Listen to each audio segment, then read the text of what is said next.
Welcome to Zambian, the channel on which we engage in dialogue with leaders from across sectors and generations.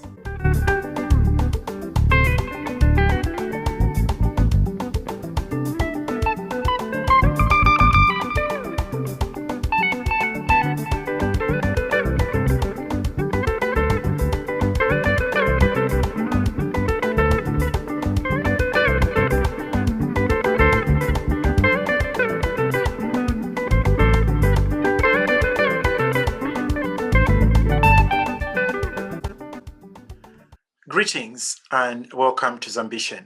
My name is Martin Kalungubanda, your host on this channel.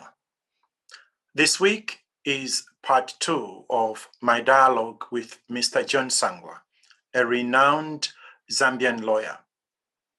Mr. Sangwa has taken up many social justice issues, including the eligibility of President Lungu in the elections we just had on the 12th of August.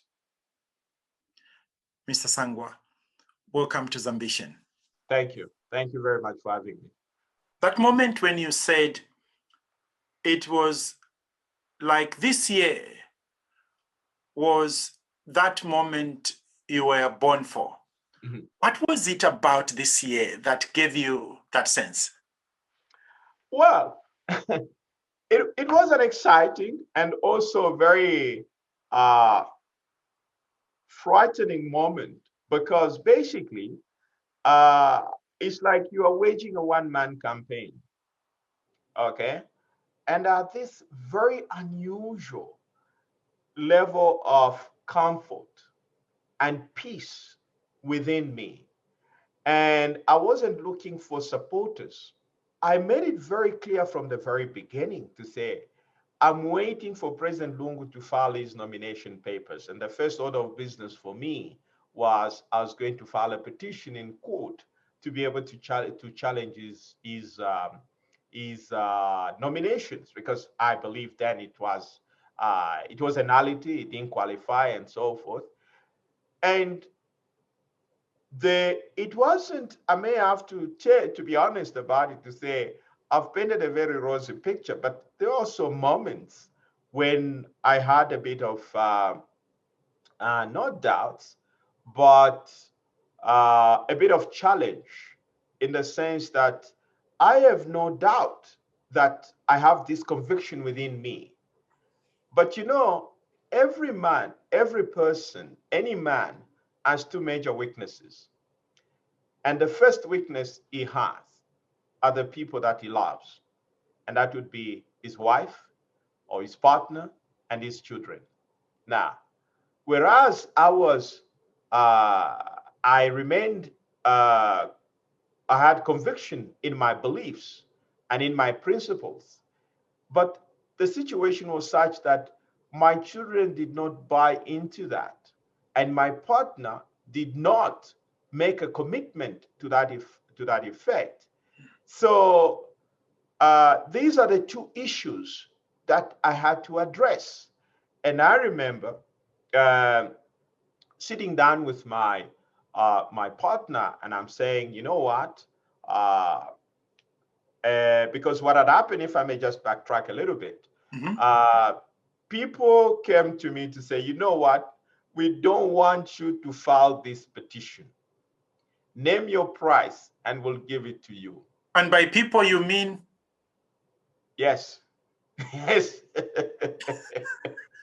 The system, basically, that is how rotten it was. Name your price, they said. Name your price, and we don't want you to do this petition. And I said, you know what?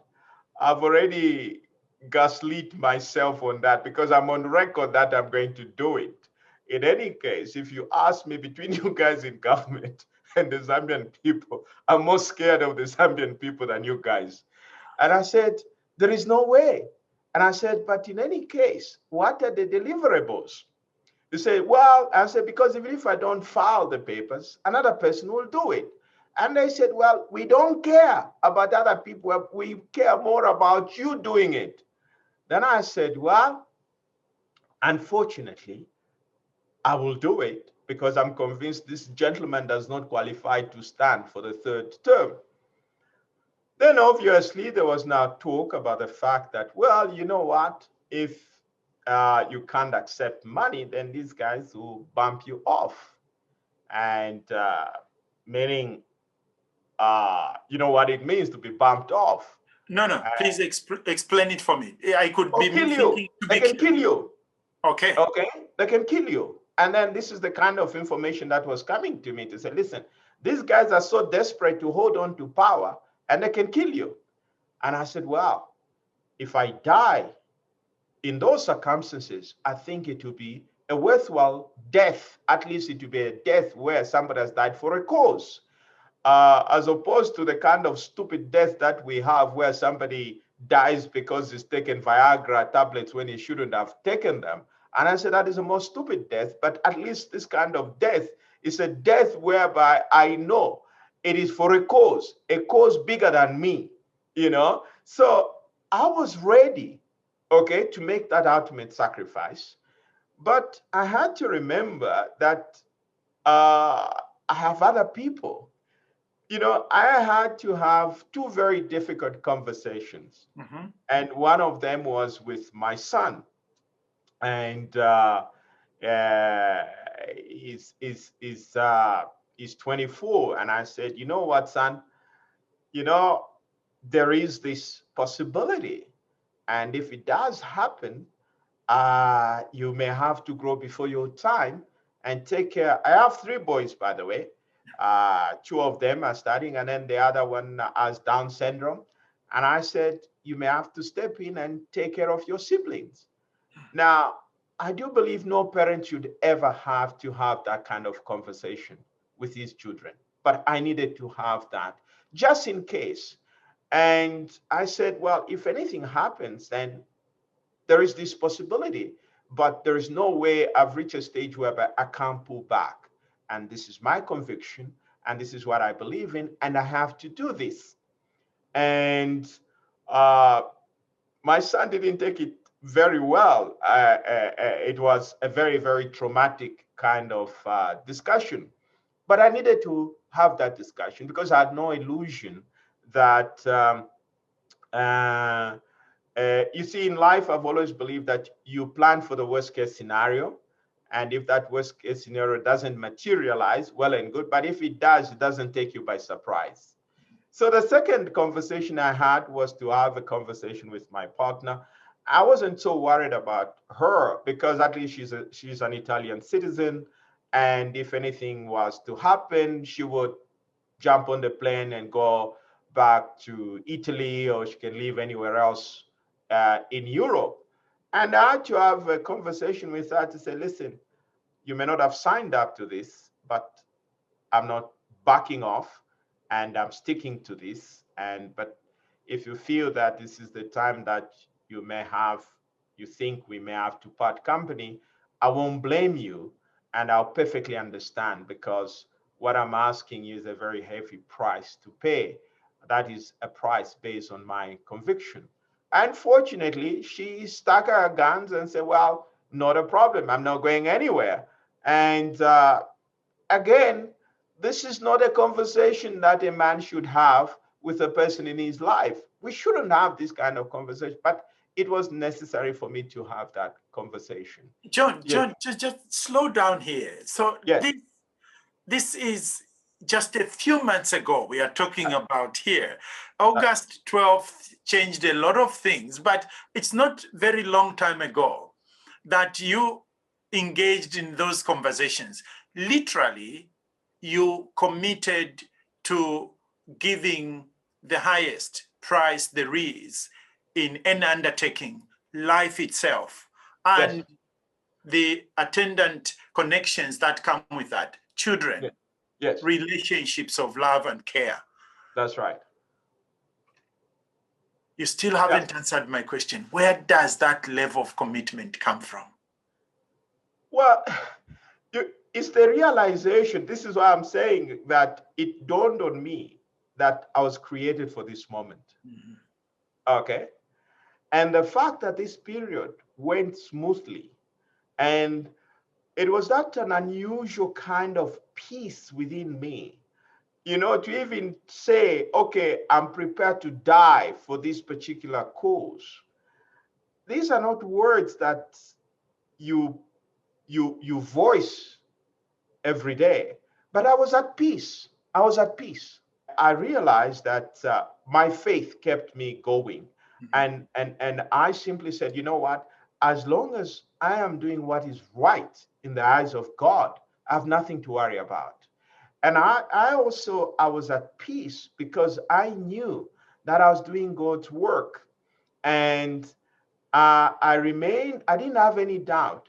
And you see, when you look back in those moments, I had to reflect from my childhood, everything that I've passed through. And I said, this is not a coincidence. Okay. Everything that I've gone through was preparing me for this ultimate situation that we're experiencing. I was too young to take part in 1972 when we went to one party state, but I was greatly involved in 1991 when we went back to a multi-party system, and I wasn't going to let somebody who was not qualified to to go for a third term and do nothing about it. I didn't. It just didn't feel right. I was ready. I was at peace, really. I was at peace. And that is why I was saying that, there was that conviction, that belief that uh, this is what I was meant for, And even when we went to court, we lost the case. In fact, for me, I was not even interested in the judgment. Okay. My main interest, where my fear was? My fear was somebody was going to block me, because you only have a 7-day window in which to file that petition. I thought somebody would actually prevent me from filing the petition. Fortunately, we filed the petition. There was no incident. Secondly, I was worried about technicality through which my petition would actually be defeated. Again, nothing happened. The third fear was I might be prevented from arguing the case, appearing in court and arguing the case. And that fear also did not materialize. And when I went, argued the case, and I felt that sense of peace. And I said, I have done my job. And I felt that sense of relief. And the outcome for me was inconsequential. The outcome was inconsequential. For me, what was important is that I made a promise to the Zambian people, and that I was going to file a petition. I had filed that petition, argued the petition, then everything else was left to the judges. Okay, Please go on. Yeah, so everything else was left to the judges. I'd done my part. So and at that particular time, after arguing the case, everything was taken away from my hands. Okay, there was nothing more I could do, and that is why I felt that sense of freedom to say I have done my assignment, and it was like me having a conversation with God and saying, Lord, I have delivered on my commitments. I have done my work. And it's like the Lord also saying, thank you very much, son. You've been faithful, you've been dutiful, and you've done your assignment. Thank you very. That sense of satisfaction, that is what I had, So that is, and it would not have been possible if I'd not gone through this background, if I didn't have this kind of background. The background in law, background in teaching, background in practice and everything else. And on top of that, being informed by my faith, that would not have been possible. And John, as you describe that journey, yes, how do you distinguish between deep, profound conviction, such as the one you are sharing with us here, and fundamentalism? How do you distinguish? Because they seem to be cousins of some sort. Such deep conviction and the single-mindedness that doesn't include alternatives? No, I think there's a radical difference between what I'm professing and, and being a fundamentalist. What I have is a conviction that is based in the law, okay? And my cry is always, it's like we are Christians, right? And we accept the Bible as the word of God. Now, as Christians, you can't say, I'm a Christian, but I don't believe in the Bible. You can't say that, okay? Now, similarly, as a nation, we're a nation of laws. And the fundamental law we have is the Constitution, okay? And if the Constitution says you have held, anybody who has held the office of president twice is not eligible, the language is very clear.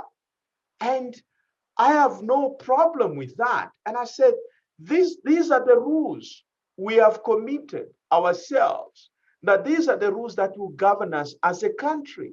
So it's very simple for me. It's very simple. We have to live by these rules, But if you want to depart from these rules, you must change them first.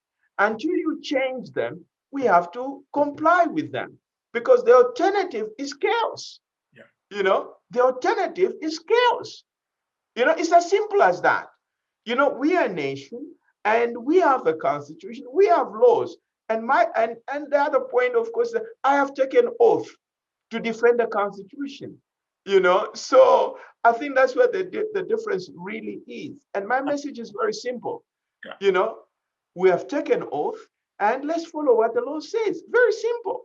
And that is my message. For example, I've always had some of my students that I've had the privilege of teaching who have gone into public service. My message is always very simple. Follow the law. Yeah. Follow the law. Respect the law. You'll come out a clean person and you'll be able to sleep comfortably. Okay? But when you go against the law, you are inviting problems upon yourself.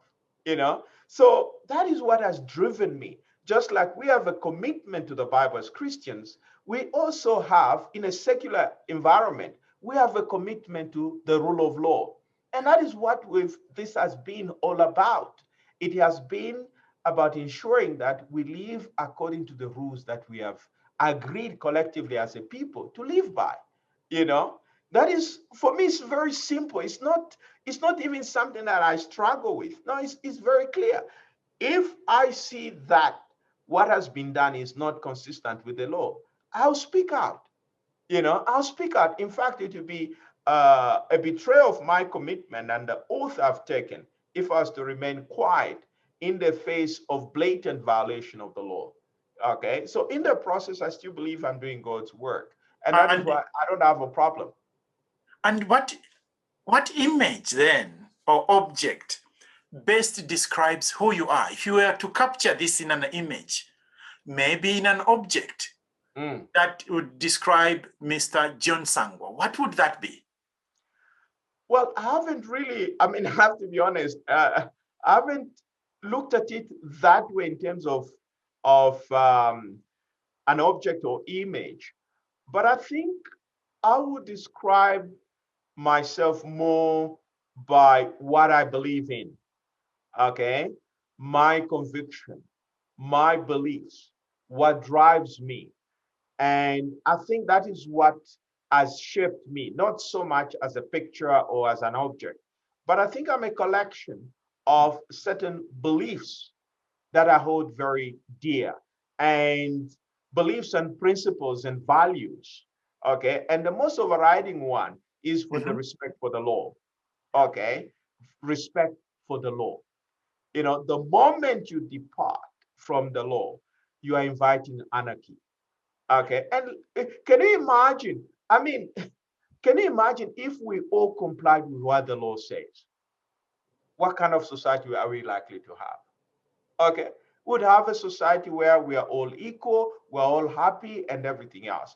But the problem is that that is not possible. There are always people that will try and bend the law, break the law, and that is why it becomes important to be able to insist on the fact that we have to live true to the law. So I've just looked at myself as defined by the beliefs that I hold and the principles that I live by. And I must say, it shows very, very clearly for those of us that have known you for a number of years. John, what is your ambition? What is your highest aspiration for our country? That is something that brings tears to my eyes. What I like to see in my lifetime is if we can transform Zambia from a developing country into a developed country in my lifetime. And I believe it is doable. It is achievable. But it is not something that we can achieve through slogans. No. We have everything that we need in order to go through this transformational process. And this is not new. We've been talking about this transformational process since independence in 1964. We are 56 years old as a country. We are still a developing country. That is a scandal. With all the resources, with everything that we have, that 56 years later, we are still calling ourselves a developing country. That is something that each and every Zambian should be ashamed of, because there are countries which are far less than what we have that are doing far much better than us.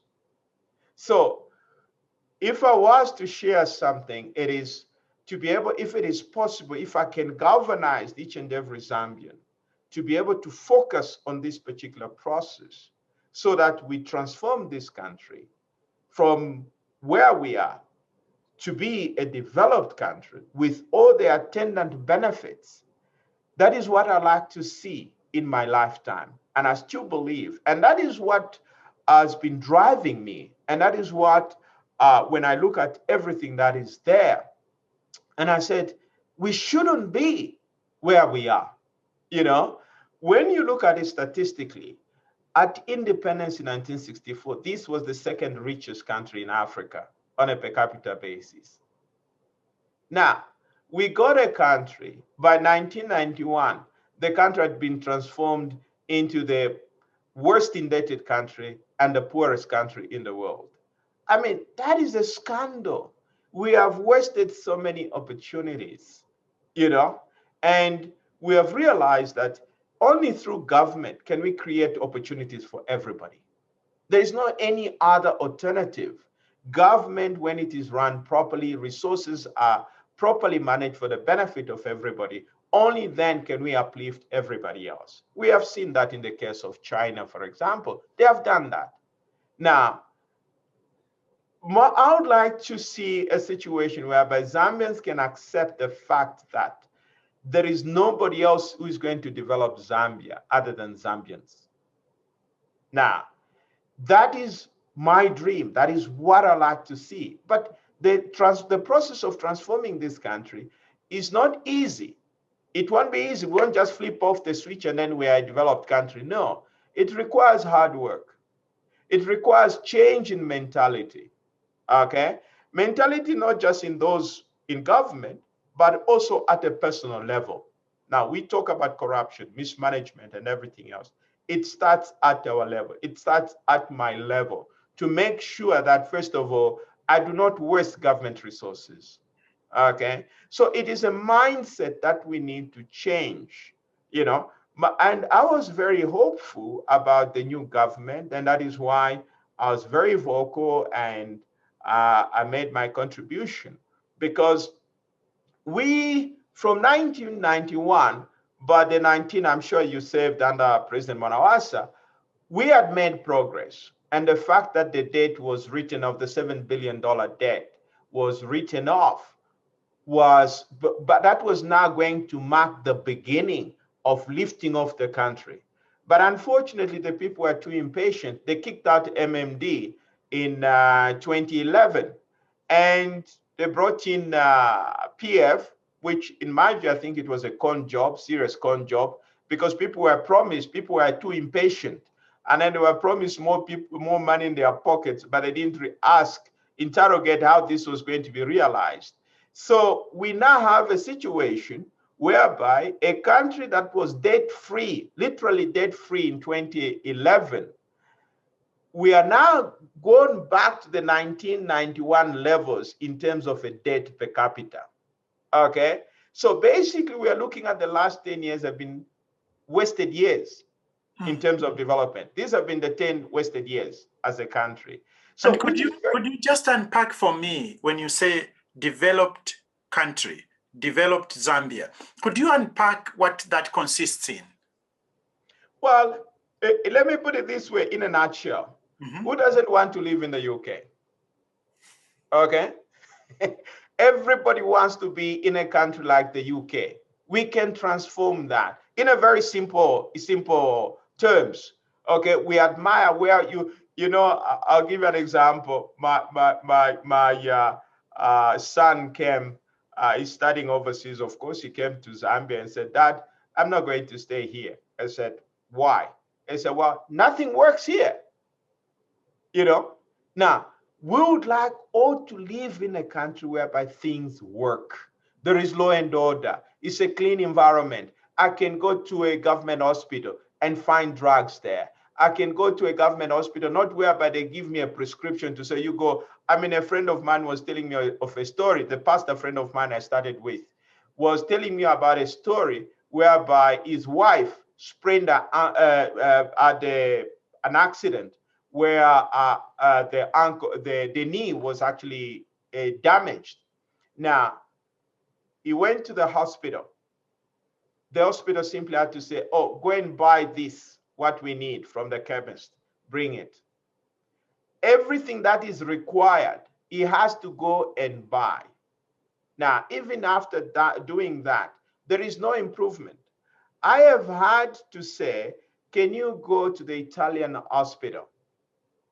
I have had now to get my money to give him so that he can take his wife to the Italian hospital, which is a specialist hospital. That should not be the case. We shouldn't live in a country like that. He was even telling me to say he had to be told by the hospital that you go and buy bandages and bring. Even bandages are not there in our hospitals. I mean, that is how sad it is. That should not be the case. We shouldn't be living like that. But it is possible to work through these things. It is possible to lift the quality of life of our people. It is possible. I don't have to go to a private hospital in order to get treated. I should be able to go to a government hospital. But unfortunately, these facilities are not there. So this is what I like to see in my lifetime, if it is possible, to transform this country, to raise the quality of life, the standard of life of the people. To put it in a nutshell, without going into complicated explanation about the growth of your GDP and so forth, but in a layman's point, development means improvement in the quality of your life. Fantastic. Fantastic. Thank you. I can learn from you endlessly. I would like to end this conversation by asking you the question, what is the most important or most valuable among many piece of advice you have ever been given? Well, I think there are many, but I think one of the things I've learned, I can't remember who actually shared this with me, is I think it's the idea that you wake up every day, desire and aim to do good, not just for yourself, but even for the least of people that are with you. Okay? And whatever I do, I mean, I don't do it, but I have a problem to say, okay, my life can be comfortable and everything else, but how comfortable can I be if at all I walk out of my office, the first thing I see is poverty? Okay, I have a problem with that. And so what I do is wherever I am, I use whatever God has given me, and I try to use that, not just for my own benefit, but I use it for the benefit of others. I look at whatever I have, whatever I've been, whatever I've acquired over the years, and everything else, whether material or from an intellectual point of view. I simply look at it as I'm simply a steward. I'm simply a keeper. It is not meant for my benefit. It is meant, the knowledge and experience is meant for the benefit of others. And those are some of the lessons that I've learned. Mr. Sangwa, thank you very much for sparing time to share your reflections and convictions with us. I must say a big thank you to you and your loved ones. Thank you very much. I can only imagine how, in spite of your courage, frightening it must have been to take on an entire government, but also to take on a head of state with so much power in a system where normal government institutions were not functioning at their best. So your whole life was exposed to danger. And you were among the voices that indicated it doesn't have to be this way. No. We can't thank you enough. And we hope as you teach many more people what it means to be courageous, to have fundamental beliefs and values. Thank you for what you bring. Thank you. Thank you very much for having me. Having listened to the dialogue and followed my conversation with our guest, I now invite you to look at the drawing that emerged out of that dialogue. Take time to see the contours, the colors, the images that are reflected on the painting, on the drawing. And pay attention to what the drawing evokes in you. What are the feelings?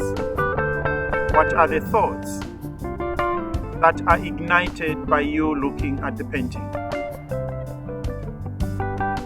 What thoughts does the painting generate in you with regard to your own leadership? What thoughts, feelings, and images does this painting evoke in you with regard to the future of our country?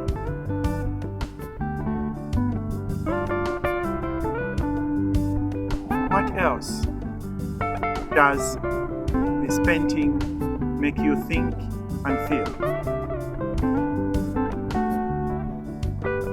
Kindly share your reflections on this channel so that we can continue the dialogue on the future of the country we all love, on the future of our nation. Thank you.